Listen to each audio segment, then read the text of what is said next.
আমাদের এক ভাই মুফতি আমির হামজা তিনি বক্তব্য দিতে গিয়ে নবীজি সাল্লাল্লাহু আলাইহি সাল্লামকে সাংবাদিক বলে ফেলেছেন।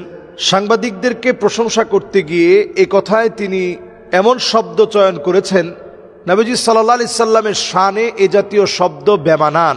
নবীজি সাল্লাল্লাহু আলাইহি সাল্লাম যে কথাগুলো বলেছেন সেগুলো ওহী দ্বারা নির্ধারিত হওয়ার পর আল্লাহ রাব্বুল আলামিনের নির্বাচিত শব্দ চয়নে যা বলেছেন সেই কথাগুলো একেবারে মাপা মাপা কথা। কোনো কথা নবীজি সাল্লাল্লাহু আলাইহি সাল্লাম নিজ থেকে বলেন নেই।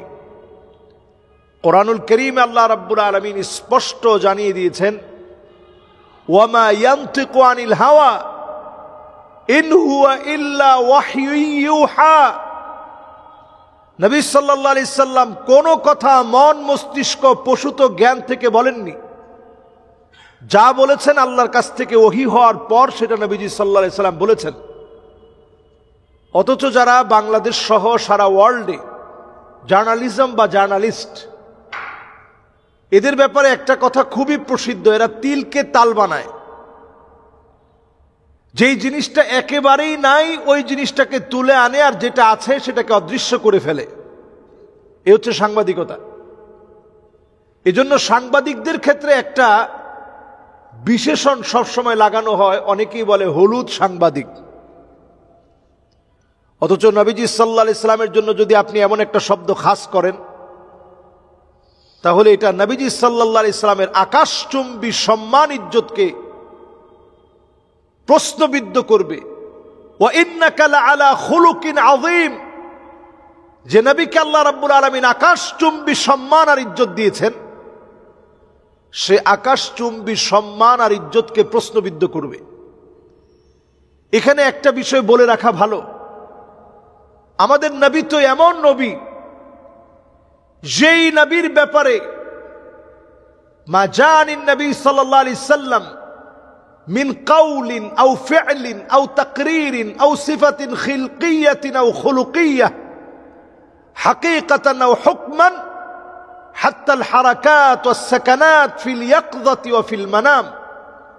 আল্লাহর নবীর উঠা বসা নড়া চড়া কথন বলন সবকিছুকে আল্লাহ রাব্বুল আলামিন সংরক্ষিত রেখেছেন, অনুকরণীয় বানিয়ে দিয়েছেন।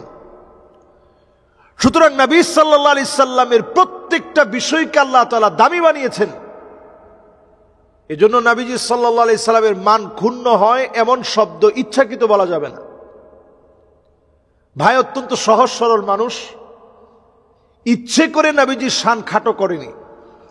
আধুনিক একটা শব্দ চয়নে কথাটা বললে মানুষ শুনলে হয়তো শুনতে ভালো শোনাবে, এই দৃষ্টিকোণে তিনি কথাটা বলেছেন। আমরা অযথাই একজনকে বিতর্কের কাঠগড়ায় মানুষের সম্মান নষ্ট করে দিব না, কাফের পর্যন্ত আমরা ফতোয়া দিয়ে দিব না। তার উদ্দেশ্য কি সেটা আমরা দেখার চেষ্টা করব। ভুল তো মানুষ করে। বিনাবাইন আযীম বলে ভাই বলে ফেলেছেন যে ব্রেকিং নিউজকে বোঝানো হয়েছে। সমস্ত মুফাসসিরিনে কেরাম একমত, নাবাউন আযীম মানে হচ্ছে আস-সাআহ, কিয়ামতের খবর দেওয়া, কিয়ামতের বিষয়ে বলাকে নির্ধারণ করা হয়েছে। নাবাউন আযীম মানে কিয়ামতের খবর। একমাত্র এই খবর আল্লাহ রাব্বুল আলামিন জানতেন, দুনিয়ার কেউ জানতো না। সুতরাং এই জাতীয় মিস্টেকগুলো যখন আমাদের হয়, আমাদের প্রত্যেকেরই সজাগ হওয়া দরকার। আধুনিক শব্দাচয়নে আমরা যখন কোরআন হাদিসের ব্যাখ্যা করি, খুব খেয়াল করে মাপা মাপা শব্দ চয়নে ব্যাখ্যা করা উচিত, যাতে করে কোনো ভুল রাসূলুল্লাহ সাল্লাল্লাহু আলাইহি সাল্লামের মান শানকে খাটো না করে ফেলে। এজন্য সাংবাদিক এ জাতীয় শব্দ চয়ন আমরা করা থেকে সাবধান থাকি। মনে রাখি, রাসূলুল্লাহ সাল্লাল্লাহু আলাইহি সাল্লামের ক্ষেত্রে আমরা ওই শব্দ চয়ন করব যে শব্দ চয়ন অত্যন্ত পরিমার্জিত। আল্লাহ রাব্বুল আলামিন নবীজিকে কত আদর করে ডেকেছেন, ইয়া আইয়ুহাল মুযাম্মিল, ইয়া আইয়ুহাল মুদ্দাসসির, কত আদর করে শব্দ চয়ন করেছেন। কম্বল আবৃত ওয়ালা। কবি সাহিত্যিকরা নবীজিকে কত সুন্দর শব্দ চয়নে নবীজির প্রশংসা করেছেন। এজন্য আধুনিক শব্দ চয়নে বলতে গেলে আমরা একটু সজাগ সচেতন হয়ে বলার চেষ্টা করব ইনশাআল্লাহ।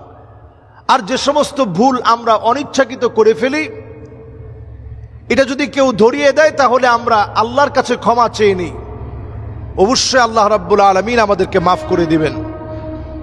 ওয়াসসালামু আলাইকুম ওয়া রাহমাতুল্লাহি ওয়া বারাকাতুহু।